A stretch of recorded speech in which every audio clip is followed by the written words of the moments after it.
Welcome to the Amanita Cottage Stove Kit Assembly Instructions. Yay! Now this kit is going to come with the Amanita Cottage, but it would also be available separately.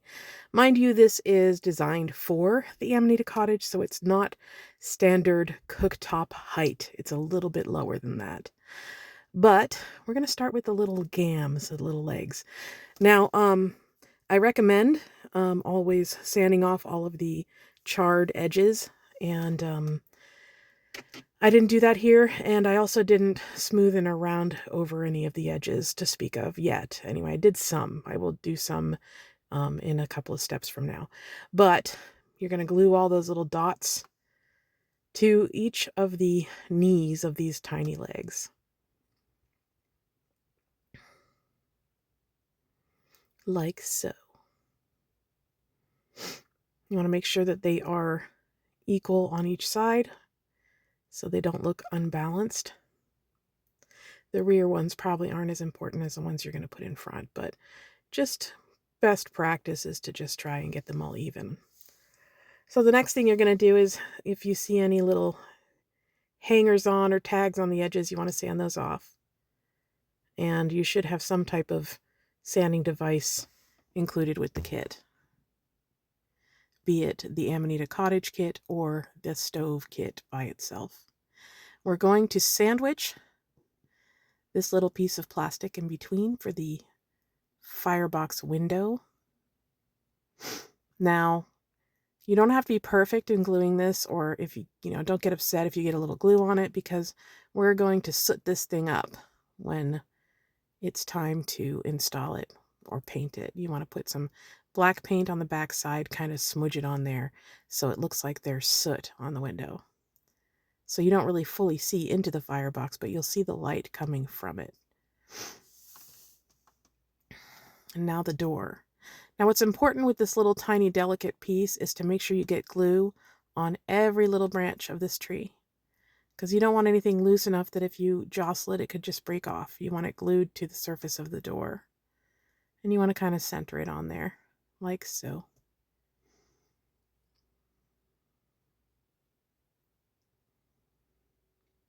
And now we're going to do the foundation and the base. Now here you see I'm rounding over some of the edges of the circles there, and also the edges of the legs.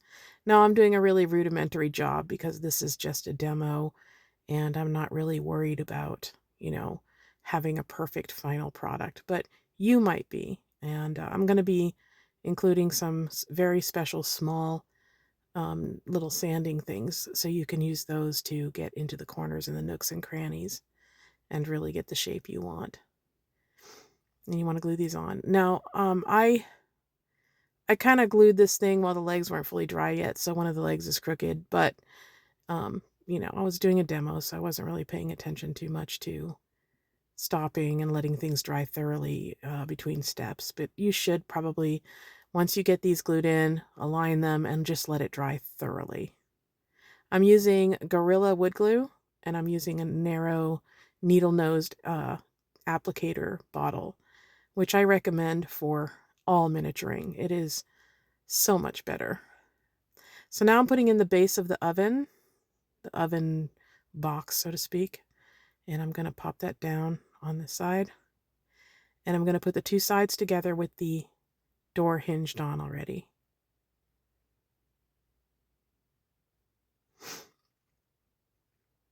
Nice. And you just slide that in, that whole assembly. It's going to be a little challenging. You want to get the edges kind of flush with your front edge, the front of your oven, and you also want the two little circles that are the hinge hole to kind of be halfway out of the aperture. And then you want to glue down your sides to the bottom and allow that to dry thoroughly. Just set that aside. Just make sure you set those things on there. When you have a small bead of glue like that, it dries faster because oxygen gets to it easier because it's smaller. So drying glue will actually, it'll happen a lot faster when you're using the needle nose thing. So highly recommend when you're working with small things and you want it to dry more quickly and you're using wood glue. Just Just saying. So I'm just trying to adjust it so that the little hinge holes are about halfway through and everything else is flush. And once that is, set it aside to dry. Now these weren't 100% dry, so I did affect that. Now, this is a battery pack version of this. There is also a 12-volt version of this. And you can pick those options, or you can pick it without any electric at all in it.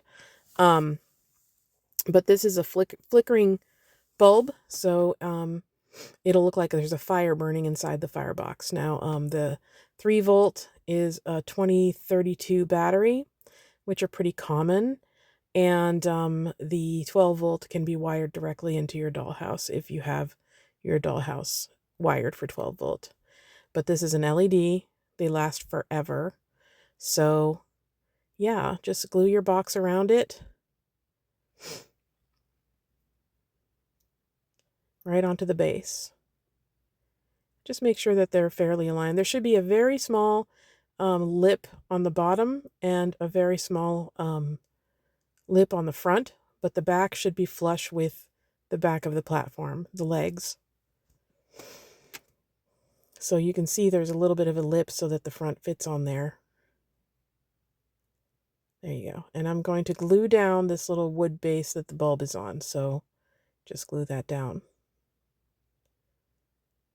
Like, you should probably wait until your box is fully dry to mess with this, or but you can see the battery is, I will include the battery in there for the kit. And now we're going to we're going to glue on the top of the trim here. You want to make sure your door opens clear of it, and you don't want glue to, get stuck and then end up, gluing your door shut. You don't want that. And this is a door stop. So this is going to keep, this is the little hole from the chimney, and it's going to keep your door from going in. And you can either glue this on or don't. You can, if you want access to the firebox, you can leave it unglued. And you want to sand down again any sooty edges. They actually glue better when they don't have the soot on there. But again, I'm not too worried about that because I'm in demo mode. There you go. And I'm going to rubber band this together and let it dry thoroughly. Of course, I'm going to mess with it while it's rubber banded because me, impatient. And I'm going to put on the top now. Now you want the back of this thing to be flush with the back of the stove, and then the front has a little edge, a little lip, and try and center that. Now I'm going to use this Gorilla Glue. This stuff is no joke.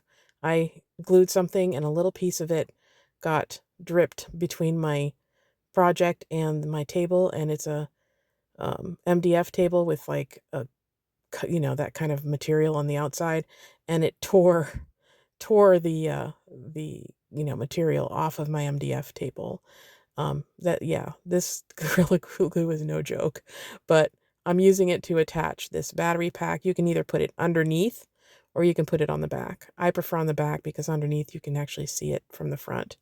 So there you go. So you've got your firebox and it's got a little switch, and that's what the 3-volt option will give you. You can also unwire it and put the whole assembly inside, but it'll be hard to turn it on and off. All right, so now I'm putting the little stack in. Now, what I paint this with is iron metallic surfacer. It is basically iron infused paint, and it is amazing. It's actually, you can actually use magnets. You might want to be able to use magnet with the door. So it is magnetic, but it gives that really nice iron look, cast iron look. It's wonderful. And as you can see, everything is hinged, everything opens. This is one that I built before, and this is the other one that I'm building now. So yeah, your kit's complete. It's really that simple, and it looks adorable once it's painted.